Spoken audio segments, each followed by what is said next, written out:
হচ্ছে নবীর আশিক, আমরা হচ্ছে নবীর প্রেমিক, আমরা দুনিয়ার মধ্যে মুরতাদি সাহেব কিবলা মুরিদিন মুহিব্বিন যতদিন বেঁচে থাকবো ঈদে মিলাদুন নবী কিয়ামত পর্যন্ত এই বাংলার জমিনে দায়েম এবং কায়েম থাকবে। কথা বলেন ঠিক কিনা?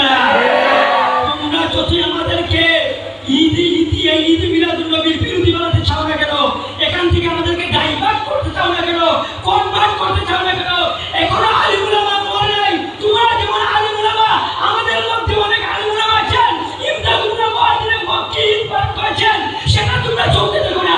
আর আমরা ঈদ মিলাদুন নবী পালন করলে তোমাদের এনার্জি বেড়ে যায়, এর আচরণের দরকার পড়ে যায়। তাই আমি তাদেরকে আলটিমেটাম দিয়ে বলতে চাই, ঈদের বিরোধিতা যতক্ষণ করবে, ঈদে মিলাদুন নবীর বিরোধিতা করে আজ পর্যন্ত কোনো ব্যক্তি স্বাভাবিক মৃত্যু হয় নাই, চার পায় নাই। তোমরা ঈদে মিলাদুন নবীর বিরোধিতা করে, আমার আল্লাহর হাবিবের বিরোধিতা করে এই বাংলার জমিনে, এই বিশ্বের জমিনে কোনোদিন চার পাবে না, চার পাবে না, চার পাবে না।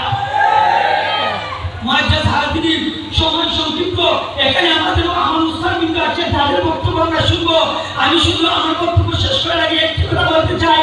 আজকে যেভাবে আমরা জিম্মি রোহিণী আবাদ করেছি, আজকে যেভাবে জিম্মি রোহিণী লাভ করেছে, অদূর ভবিষ্যতে আমরা যতদিন বেঁচে থাকি এই শান্তিগঞ্জের মাটিতে তারাবির আলিমদের ঘাট হিসেবে আমরা দেখতে চাই কি চাই না? চাই। দেখতে চাই হাজুরি আল্লাহ কে চাই না।